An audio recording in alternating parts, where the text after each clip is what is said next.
Tēnā koutou katoa. This is another PowerPoint-free presentation, so apologies for anybody who was hoping for some pictures.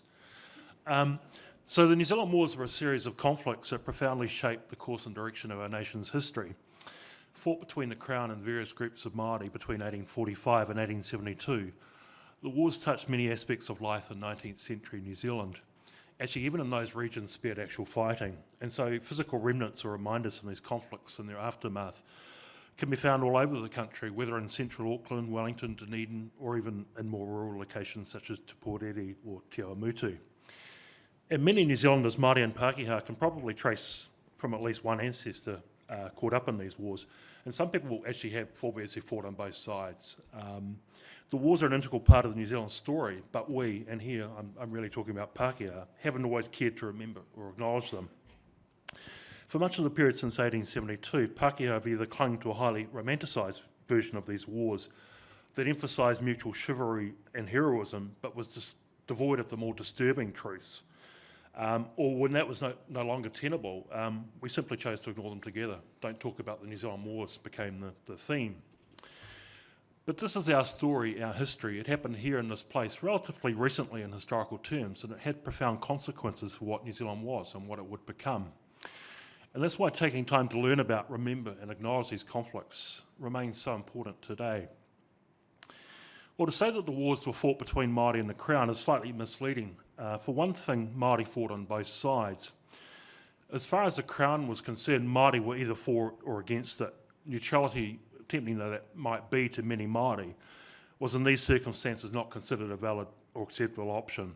So in desperate circumstances, entire Māori communities had to make literally life or death decisions about how they could survive. British Imperial troops did the bulk of the fighting on the Crown side before 1865. And for the rank and file soldier, life in the British Army at this time was pretty tough. The pay was poor, living conditions were often squalid, and alcoholism was rife. Discipline was harsh, including brutal public floggings that sometimes left the grown men who witnessed them in tears. They were just so awful. In these circumstances, it's no surprise that desertion was very high. And just as loyalist Māori had their own reasons for fighting in these wars, so too did many of those who enlisted in the British Army. And thanks to the work of Professor Charlotte MacDonald and the Soldiers of Empire project, we know that somewhat incredibly around 2/3 of the rank and file soldiers were actually Irish. And at that level, it's almost an Irish army rather than a British army.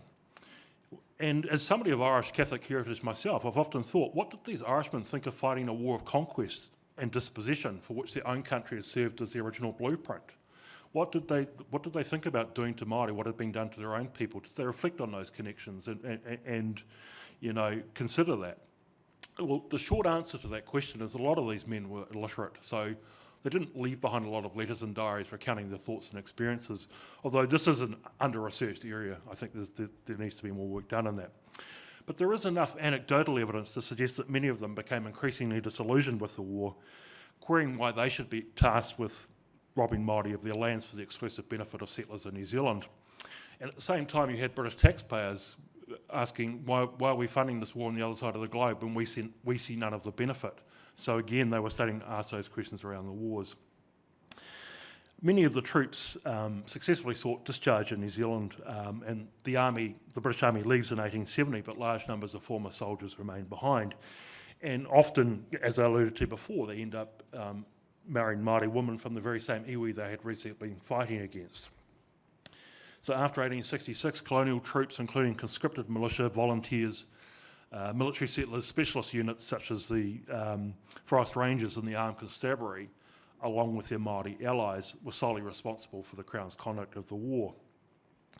In settlements like Auckland and Wellington, all Pākehā men between the ages of 16 and 55 were liable to conscription. The lunatics, priests and members of Parliament were exempt. The Māori communities they fought against had no standing army.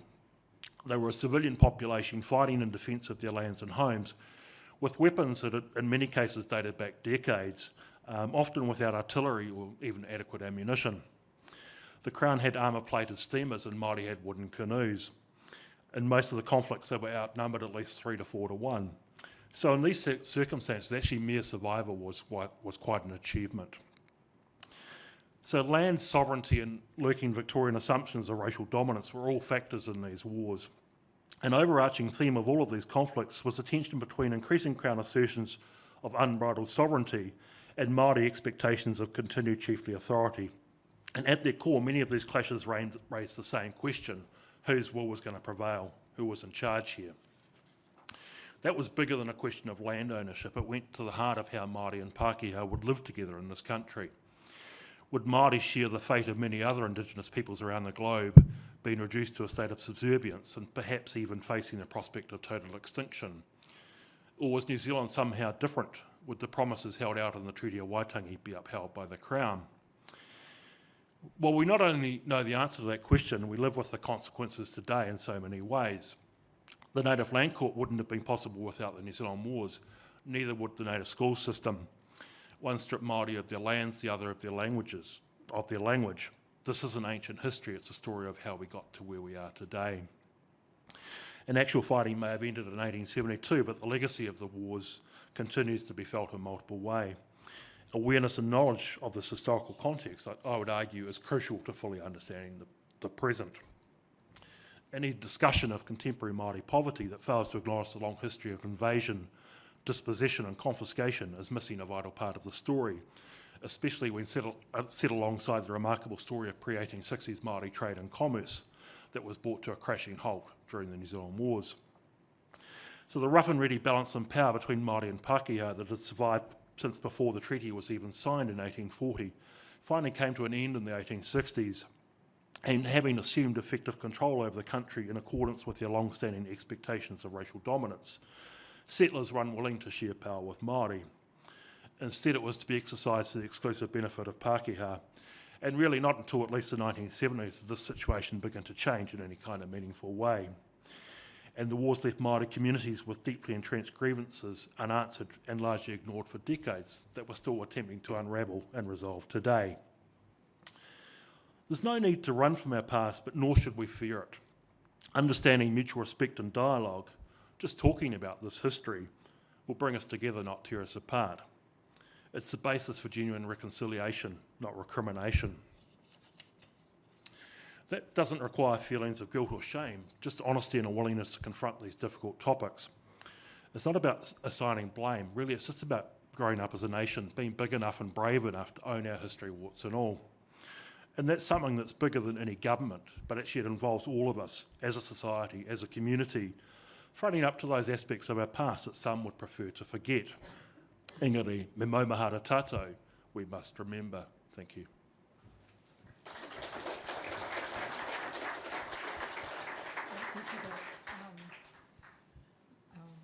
Really thought-provoking presentation again about how we move forward. So who would like to ask any questions?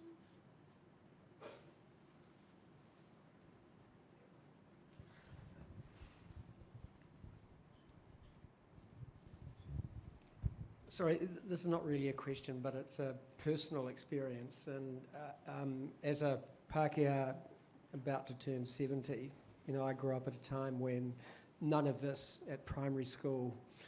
I think we saw these funny black and white movies that were about chivalry.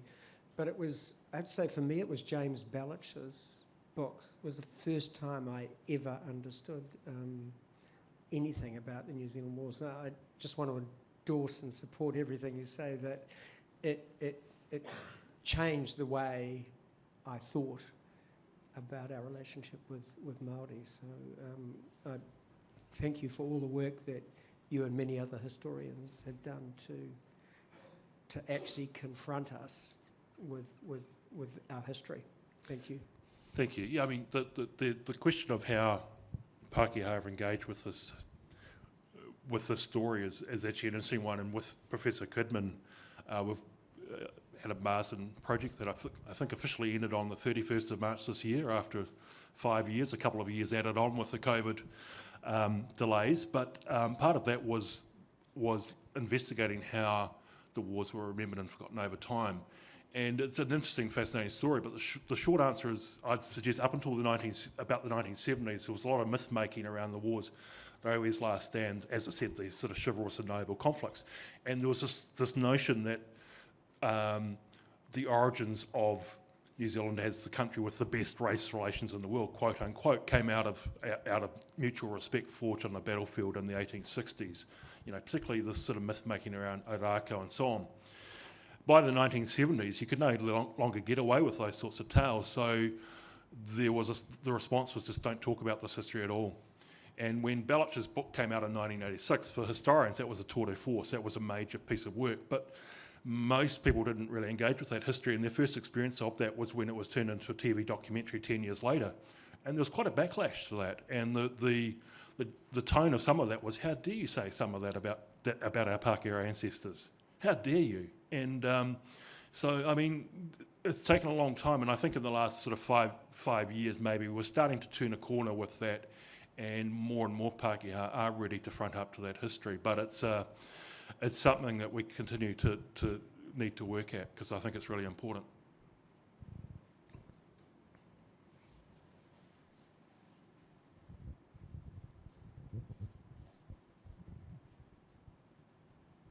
Thanks for the talk. I just wanted to ask a question about almost the very last sentence that you said that we're starting to turn a corner, and Pākehā, engaging more with that history, and the point that was made earlier that you could have gone to school and had a very different version of historic events and so on.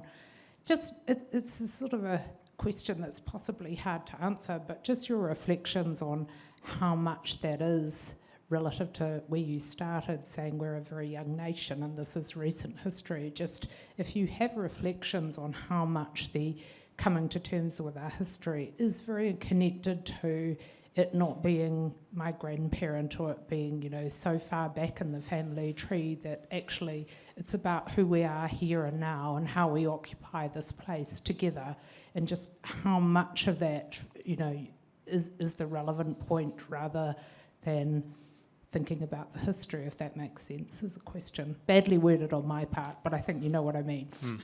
Yeah, no, I think that's really interesting. And one of the most fascinating aspects of this for me is that actually it's rangatahi, it's our young people who have led the charge in terms of saying that we need to front up to this history. You look at the Otahunga College petition in 2015 that called for a National Day of Commemoration for the New Zealand Wars, and also for this history to be taught in all schools. And, that they went to a school 20 minutes from Ōrākau in Rangiawhia where some of the most terrible incidents of the New Zealand Wars happened, and they were taken to those places on a field trip by kaumātua. They went back to the school and they said, why aren't we learning this in class? They were shocked by what happened so close to them. And that was the origins of their petition. And, the ironic thing is that the Ministry of Education actively opposed their petition. They made a submission to the Select Committee in Parliament saying it's too difficult to ensure this is taught in all schools. So, Prime Minister Jacinda Ardern's decision in September 2019 was a huge one. And I think I would argue in some ways in the long term, if it survives, the near future, is potentially one of the most transformative decisions that government made, because what it means is that we will have future generations of historically aware and engaged New Zealanders who know something about the place they grow up and the place they go to school. And that's really important to their sense of identity, not a kind of rose-tinted, weren't we wonderful, first country in the world where women got the right to vote, all that kind of, let's backslap ourselves and say how wonderful we were, but actually being a bit more mature about who we are as a nation, and that there was some other stuff that happened as well that we need to front up to and take ownership of. And as I say, I think young people have been leading the charge for that. And what I can see happening is people learning this at school and going home and educating their parents and their grandparents who didn't actually learn that in their own school years. Breaking that intergenerational cycle of historical ignorance, I think, is really important.